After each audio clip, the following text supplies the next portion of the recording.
I'd like to tell you a secret about yourself. You'll never be able to understand and know who you are until you understand the nature of your mind. For many people, they get trapped in the spinning of the mind over and over again with emotional thoughts, with reactivity, with self-judgment, with self-talk. All these things that go on in this attempt to really come to an understanding of who we are and what we need in this life.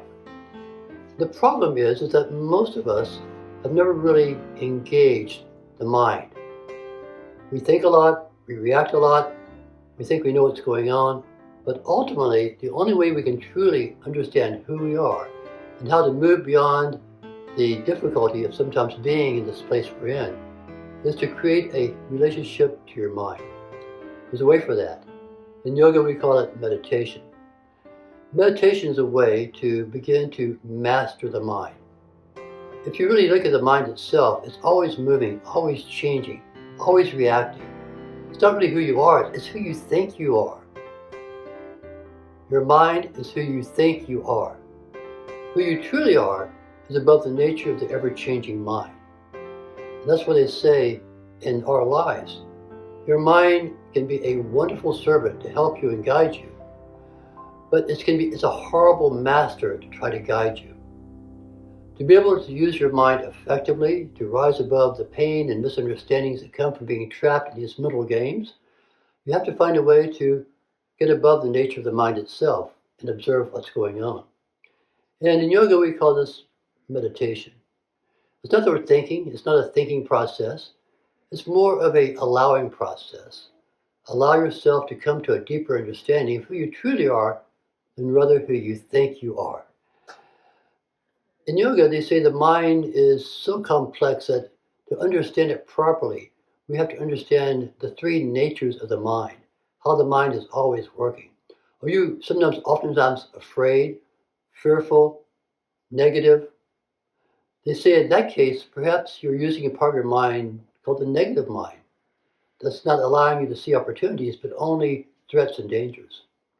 Or maybe you go overboard sometime and try to do something and go somewhere and start something in this overly ambitious way that the mind is kind of leading you down this pathway, and it doesn't quite work out sometime.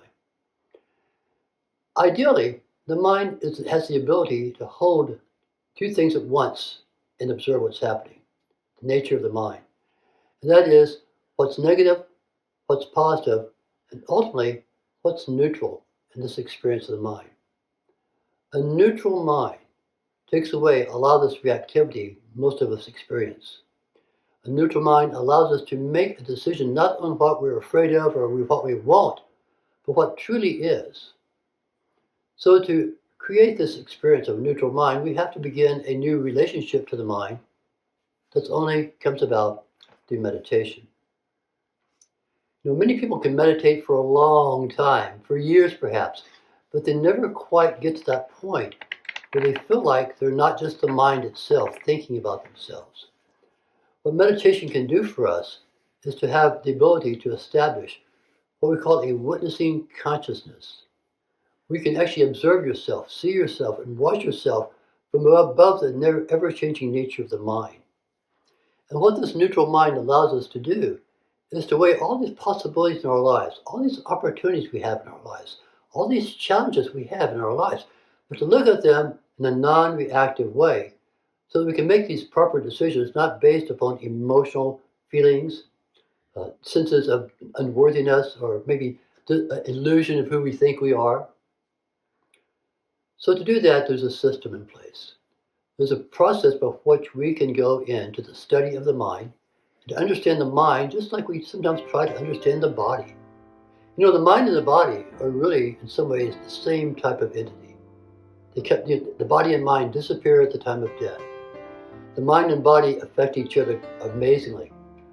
But what we need to do sometimes is to get above both this mind and body reaction by tapping into that place we call spirit, that place of the soul, the eternal nature of the observing consciousness, that allows us to rise above a lot of times the difficulties we manufacture for ourselves because we do not have the right relationship to the mind.